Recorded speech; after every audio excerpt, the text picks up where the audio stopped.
So hello there and welcome back to another Night of the Movies video. I'm of course Spike Knight, and in these videos I love talking all things movies and TV and whatever I want whenever I want. And in today's video I'm reviewing Song Sung Blue. So let's get into it, shall we? Song Sung Blue. So this is this newish film. Yeah, newish because it came out on New Year's Day.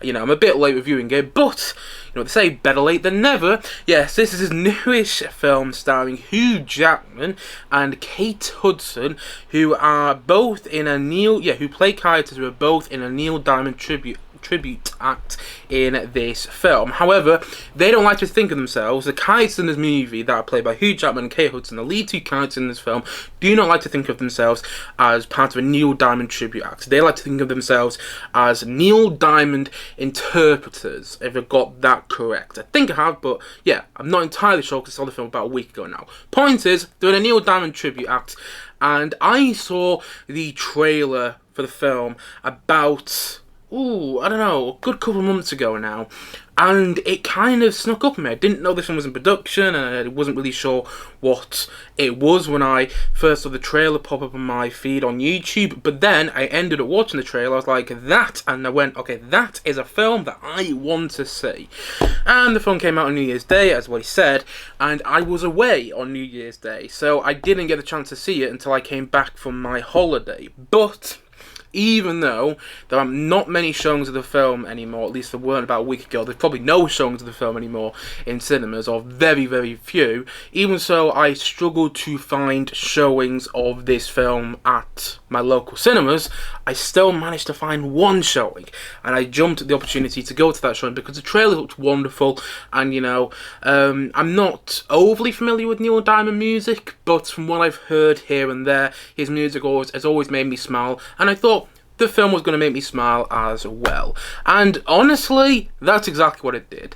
This is a crowd pleaser which has an emotional punch to it which I did not expect. This is a film which is going to make you smile, fill your heart with joy, but it also packs that emotional punch in a way that I did not see coming. I mean, I thought there was going to be something that was going to happen to these characters, because otherwise, well, why tell their story? Because one thing I haven't said yet, by the way, I can't believe I haven't said this. This film is based on a true story, so this isn't a, made-up narrative. I mean, I don't know how much of the film is based on a true story. There must have been a reason why they wanted to tell this story, and I don't think it was just because, it was kind of a quirky. I don't think it was just because it was telling the story of a quirky Neil Diamond tribute act. You know what I mean? I think that I was watching the film thinking, okay, there must be a bit more to this story. And then, without going into spoilers, about halfway through the film, something happened to one of the characters, which I really didn't see coming, and the way that kind of sets a course for the rest of the film, I ended up really appreciating, because I was enjoying the first half of the film, but the second half took a turn where it actually got a bit deeper than I thought the film was going to go. If it was just the same sort of tone and the same sort of feel as, if the whole film was just the same sort of tone and feel as the first half of the film, then I think that I may have come out of it going, okay, yeah, that was okay, it was fun to watch, but it wasn't anything that I'm going to think about in the forthcoming days to weeks to months, you know what I mean? It's not something I'm going to want to return to again. But because the film took a darker twist that, again, I didn't see coming, then I ended up going, you know what, that is a film that I will probably watch again, because I liked that it went in a darker direction that, again, I did not see coming, and I appreciated that I didn't see it coming. I mean, I kind of thought something was going to happen, but I didn't think that was going to happen. If you've seen the film, you probably know what I'm talking about. But the point is, this is a wonderful film that is also kind of inspiring. You know, it's a film about two people who think they are has-beens, who think they are, down on their luck and everything like that. And then they kind of become famous, and in their own special way. And I like that it's a film about, it's going back to that old saying, you can't teach an old dog new tricks. And I like when you get films like this which prove, you know what, you can, you're never too late to realise your dream, even if it's not the dream you thought you were going to realise initially. If it's not the dream you were dreaming of initially, you can still fulfil your dream. You can still try to get your dream as much as possible, it just might not look the way you thought it was going to look. And that's kind of what I took from the film. That's what I think the film is about, and I really liked how that shone through, particularly in the later stage of the movie, which, yeah, I did find emotionally impactful. I think Hugh Jackman is a joy to watch in this movie. You can clearly tell he's having a lot of fun playing this character, and I was having a lot of fun watching him. I like seeing Hugh Jackman do fun roles. I also think he's great doing serious roles as well, don't get me wrong, but I like seeing him do something fun every now and then.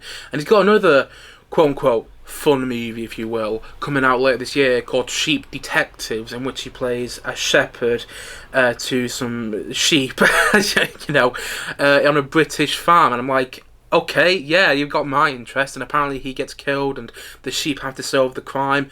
I don't know, that film could turn out to be absolutely terrible, but it looks like it's Hugh Jackman having fun again, playing a role, and I like when he does that. I like when he doesn't take himself too seriously, and he just throws himself into a role, and he knows that it's probably going to be quite a bit of fun, and I think he was really, yeah, like I said, really enjoyable to watch in this movie. And I think Kate Hudson is the best she's been probably ever. I mean, I've liked her ever since Almost Famous. However, she hasn't really had a role which has stood out since then. She was good in Glass Onion, but you know, Glass Onion and Knives Out Mystery, the second Knives Out film. But again, she hasn't really done loads since then, and I really enjoyed her in this film. I thought, okay, she's got more range than I thought she did. You know, for a bit of time, I thought, okay, she's a Nepo baby and that's why she's in Hollywood. I mean, Hollywood is full of Nepo babies, but there's some examples where you're like, yeah, you don't have the talent that, you know, some other actors do, and you wouldn't be here if it wasn't because of some relations you have to someone in Hollywood. And I did think that for a bit of time that was the case with Kate Hudson, but actually she proves herself in this movie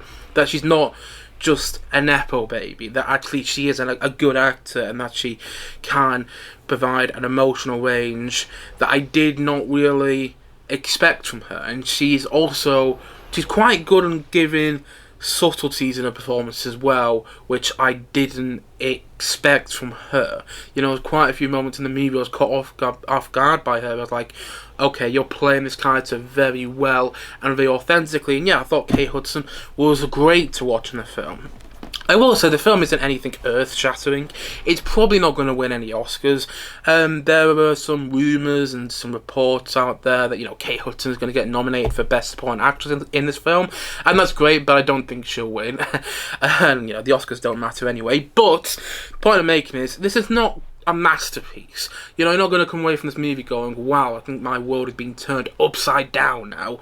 But what you may come away from this movie thinking is, that was an absolute blast to watch, and it was delightful with a capital D. You know what I mean? Like, I can see this becoming a family movie for people in the future. I can see this becoming a comfort movie for people in the future. Even if it's a movie that they discover later down the line. Perhaps a movie that they discover on streaming or on DVD, if people still buy DVDs. I do, but I don't know if other people do. But, you know, you get the point I'm making. I can see this becoming a sort of comfort movie for so many people in years to come, and I can see people discovering it on the streaming services in years to come as well, and going, okay, this is actually a really wonderful film, and, you know, I can see myself returning to this time and time again, and I do think that'll be the case for me. So yeah, it worked for me. I'm not going to say it worked for me loads, I'm not going to say I absolutely loved the film, but I really enjoyed it. And one last thing I want to mention is, this film opened me up to some Neil Diamond music that I was not familiar with before seeing this film. The only two Neil Diamond songs that I really knew before seeing this movie is, you know, the one everybody knows, Sweet Caroline, and that is used very well in the film, by the way. And I also knew America, you know, never looking back again, I'm coming to America. I'm a terrible singer, so yeah, at least said about that was my terrible impression of America by Neil Diamond. But there was a bunch of Neil Diamond songs that I didn't really know of, or didn't really know the name of, prior to seeing this film, and it's opened me up to some Neil Diamond music that I hadn't heard before.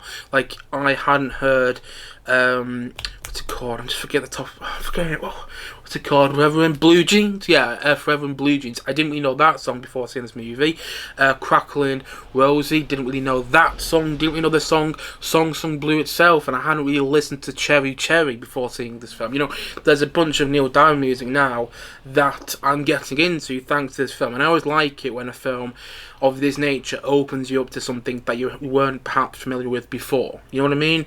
And I think this film has done that. You know, I'm now more interested in Neil Diamond music than I was before seeing this film. So there's that. Yes, I thought this was a wonderful film that is also kind of inspiring in a way that I didn't expect, and it makes you smile, it fills your heart with joy, and I don't know why I would say it like that, and it's also got an emotional punch which works. And yeah, ultimately I had a really good time watching this movie. Again, it's no masterpiece, it's not gonna blow you away, I don't think, but I do think I think you can't help but come away from this film with a smile. And so, all in all, I'm going to say that Song Sung Blue, I'm going to say it's a 7.5 out of 10. Yeah, I'm going to give it that because I thought this was a solid film, really good. I kind of wish I loved it, and I do think at times it plays it a bit safe, you know? There are a couple of sequences which I thought could have been better directed, and there's a couple of moments where I thought, if it was only slightly better written, you could have done something more there. But for what it is, it works, and I do think it will be I do think for some people it'll become a comfort movie, and I think it will also become a family favourite for some people as well. I think there'll be some people who watch this movie with their families, and I think everybody will get something out of it, you know. I do feel it gets a bit mushy and it's a bit Hollywood here and there. You know, you can clearly tell it's a Hollywood production. Yeah, and you know, there's parts of the film which I'm not going to say works 100%, but I had a really good time watching it. And sometimes that's what you want from movies. You want to come away from it smiling. You want to escape into the movie whilst it's on for like the hour and a half to 2 hours that it's on, and then you want to come away from the movie with a smile. And that's exactly what happened with this movie for me. Again, it wasn't earth-shattering for me. I didn't come away from it going, "Wow, I haven't seen anything like that before." But I did come away from it with a smile and a spring in my step. And you know what? Given what's going on for me right now, I'm happy I'm happy that was the case. I'm happy that this movie was kind of just what I needed, you know. So yeah, I really enjoyed it. And that's what I'm going to say once more. That Song Sung Blue is a 7.5 out of 10 from me.